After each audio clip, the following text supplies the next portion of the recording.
I think it's quite clear that the way to force onboarding of a CBDC or this type of digital currency system is going to be some sort of crisis, some sort of event. I think the immigration crises, any sort of refugee situation, that's going to be used to push for digital IDs. I think it's just a very easy excuse for them, a way for them to quickly manufacture consent. Because, all these people, we don't know who they are. They could be criminals. They could be anybody. We have to know who everybody is. And it's going to be sold as a way to provide security to the insecurity created by the migrant crisis. And what Whitney Webb is really saying here is that, most of everything that we are seeing around us is all by plan. Problem, reaction, solution. That's simply it, right? And it's all to push the same agenda. The same goes even right now with a lot of geopolitical conflicts, right? With what Russia's doing, with what the BRICS are doing. It's all to enforce what they want. And it is, at the end of the day, a digital-based programmable financial system. And I will be talking about that in this video. But first, welcome to the channel, everyone. My name is Nick. For those who are new to the channel, hopefully by the end of this video, you do become a subscriber. If we take a quick look at the agenda over here on the World Economic Forum's website under cybersecurity, there is 641 articles under this section alone.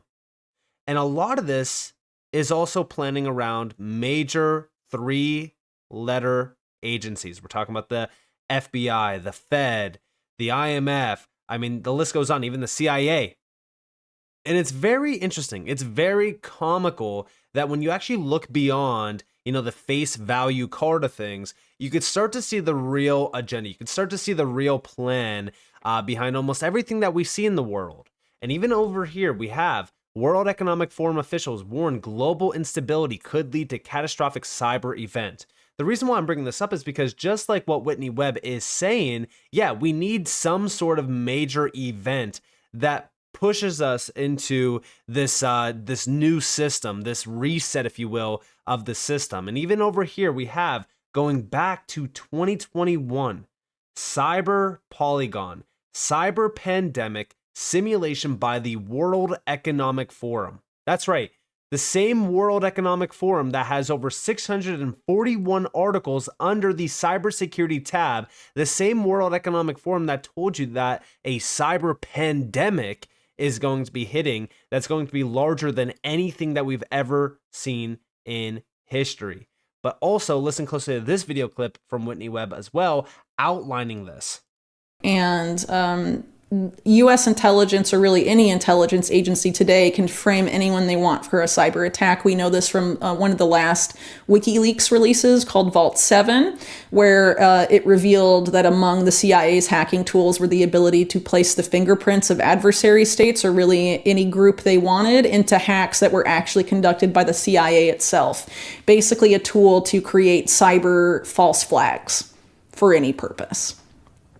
And the current CIA director is the person that was in charge of the Carnegie Endowment when they when they created these papers with the biggest private banks and central banks in the world about a cyber attack on the financial system and how that would push for a merging of data sharing between banks and the CIA and intelligence. So right there you have it, right? A cyber attack, a major cyber attack would push for more data sharing between, central banks, these agencies. Very interesting, especially after the fact that, we have this cyber pandemic simulation by the World Economic Forum. By the way, this is on Europe's website, the EU website from the European Parliament. Very, very interesting. And by the way, number 3 on this list, look at this. We have, what is the Commission's assessment of the impact such a scenario on the member states and on member states' businesses and citizens, as well as the secure use of digital currencies as a substitute for cash? How crazy is that of a question?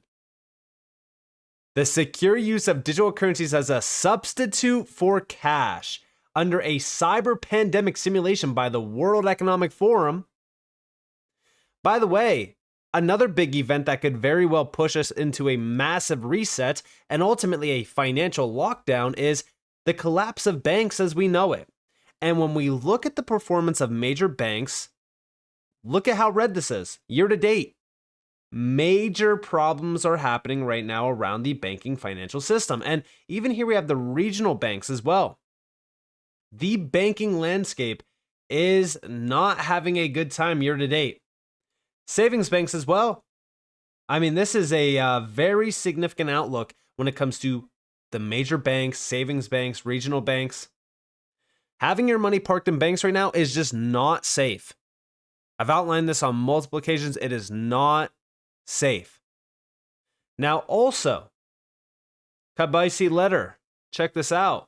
Over the last decade, gold prices have more than doubled, marking one of the best rallies in modern history. Over the last 5 years alone, gold is up 76% and on track to be the best performing asset class of the year, excluding cryptocurrencies. It continues to feel like gold is rising due to longer-term macroeconomic concerns.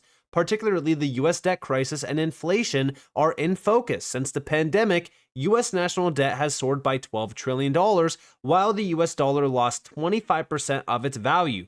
Gold knows there's a long-term crisis brewing here. And yes, this crisis is also going to be known as the key that unlocks the door for the elite agenda to be pushed onto the people, aka a CBDC digital ID based financial system that is programmable, it's digital, everything is trackable, everything is traceable. Now you might be saying, all right, well, Nick, why do you push cryptocurrencies? Why are you investing into cryptocurrencies? Why are you telling people about cryptocurrencies? It is because I am planting seeds in every single market that I can possibly do so to make sure that I am not only prepared, but also I am going to play off of what the elites are doing, which means I am going to financially benefit myself, at least if this is going to happen, which means I'm parking my money into utility projects in the space that are, labeled on the elites' websites. I'm also buying up gold and silver, physical gold and silver, not digital, and making sure that you are diversifying your money. Do not hold cash. I've said this so many times.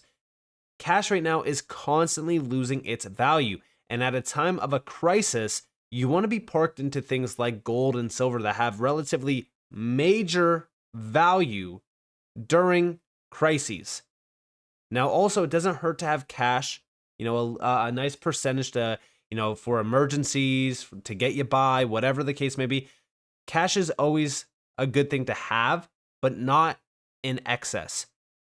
But outside of this, we also have over here, this is 0% chance the US avoids default on our debt. No one is even trying to address this. Bankruptcies on this scale historically lead to massive war, famine, genocide. Now nuclear weapons are on the table. The globalist elites don't have another planet to occupy. They are stuck on Earth, so nuclear war must be avoided. Famine and genocide are less of a concern. To ensure we stay locked down and can't revolt, the globalists must starve us into submission and control us with a social credit system, enter digital ID and CBDCs, implemented via Agenda 2030 imposed by the United Nations plus the World Economic Forum, justified by a fake climate crisis. The problem here is that it's not just a fake climate crisis. What they are now pushing for is a cyber pandemic. And recently, if you actually look at Bank of America went down. Cyber attacks are constantly happening. And this is a big problem because guess what? As they constantly happen, the elites continue to push them and push them and push them and say, hey, guess what? We have a big problem here. We need to solve this. So now we get everyone's reactions. And then all of a sudden, we push the solution. And over here, it doesn't even make sense, but they want to push digital currencies as a substitute for cash through this. And it's when the markets come back on. Because cyber pandemic, boom, everything goes down. When they launch, all of a sudden, everything's on chain. Everything's being pushed through DLT. But check this out. If you think about it as the left hand and right hand of the establishment, you'll have one of those hands create a problem intentionally. And then the opposing hand comes in and offers the solution. But the solution was always what the establishment wanted, but it's sold as a solution to a problem created by the other side. So it creates the illusion that the opposing force solved a problem, but in reality, the problem was manufactured by one hand of the system, and then the solution was offered by the other hand. The man that claims to have created CBDCs is a man from Barbados named Oliver Gale. He created one of the first, well, arguably the first CBDC project in the Caribbean, and then went on to have a key role in creating the Nigerian CBDC, the e-Naira. So the way the CBDC in Nigeria was set up is that in order to access the CBDC, you have to have a national identification number, which is the Nigerian Digital ID project. So you have to have a digital ID in order to be able to access the Nigerian CBDC. And the way they tried to get people to onboard to the CBD system was by essentially cutting off the vast majority of the cash in circulation in Nigeria. And so despite the fact that they created these conditions to coerce people into using the CBDC, the populace resists. And that suggests that the idea of CBDCs being a tool for financial inclusion, the public doesn't seem to believe that, right? In Nigeria, these people that ostensibly suffer from this identity gap, that suffer from financial exclusion, don't want the financial inclusion that they're being offered by the CBDC. They don't see any real benefit. They see it as a tool of the state. And the state in Nigeria and in other African countries where these sort of systems are being rolled out, the governments have abused these systems to go after journalists or other people and violate human rights and all sorts of things. So it's not a tool for increased human rights. It's not a tool for increased inclusion. It's inherently exclusionary, and it's a surveillance tool. So if Nigeria's tactic of, drastically reducing the amount of cash in circulation didn't work, then I think it's quite clear that the way to force onboarding of a CBDC is going to be some sort of crisis, some sort of event where people will be made an offer they can't refuse, essentially. And she is 100% correct here, right? Especially with the whole idea of, all right, well, we need a problem, we need a reaction, we need a solution so that we could push this, but also the incentivization. And what better incentivization is it to have people trapped in debt? They are struggling to get by because of inflation brewing. What better way to incentivize them by saying, hey, we'll give you a monthly allowance, or hey, we'll wipe your debt for you, or hey, we'll, give you some other sort of way of, incentivizing you to onboard to a CBDC. And the same goes with even going back to the pandemic, right? Everyone loved the stimulus checks. They didn't realize the repercussions from them. But then also, if we think about it, right, like, why do we need a CBDC? Well, because guess what? Russia, they're pushing for a CBDC. Putin wants to speed up deployment of Russia's CBDC. Bank of Russia eyes extensive introduction of digital ruble from July 2025. So if we think about what Russia is doing, oh wait, America's the good guy, so we're banning a CBDC, right? So Russia is pushing for a CBDC while the US is banning one. So the US is being very good to its people here. They don't want to, bring a CBDC to their citizens, but Russia is, so Russia's the bad guy. Yeah, guess what? The US is also working on a stablecoin bill to cement the dollar dominance, fight sanction evasion. Oh yeah, this is a programmable stablecoin that is just the same exact thing as a CBDC. Comical, right? But this is exactly the type of problem reaction solution that they need. And it's because everything is already built. For an example, here we have, so I would argue that as far as the market infrastructure is concerned, the digital revolution has already silently happened. Devote some remarks to the debate on DLT-based infrastructure. Another prominent project is the consolidation of Target 2 and T2S platforms, which will go live in 10 days. The new system features the ISO 20022 messaging standard. And here we have at the bottom, to assess and move collateral on a domestic and cross-border basis and to settle monetary policy operations. So everything's already moving digital, especially around Europe. And this is also with MiCA, of course, around crypto.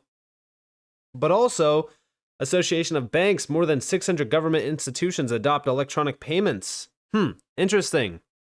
At a time where, currently speaking, economically, the outlook is not good. We can clearly see that with the US national debt. We could also see it with gold. But you could also clearly see it just from, looking at finance as a whole, how markets are reacting, what the Fed is doing. Everything is looking unsustainable. So the question is, how does all of this end? Well, it ends in crisis mode. just like '08, just like every single crisis before, we are going to hit a major brick wall. And what happens after is either a cyber pandemic, a debt crisis, or some sort of massive collapse that ushers us into the digital age of finance. And this has all been prepared for us. CBDCs over on CBDC Tracker, they continue to heat up. They continue to, push forward. And remember, Australia, lockdown time. Australia is slowly shifting towards being cash free.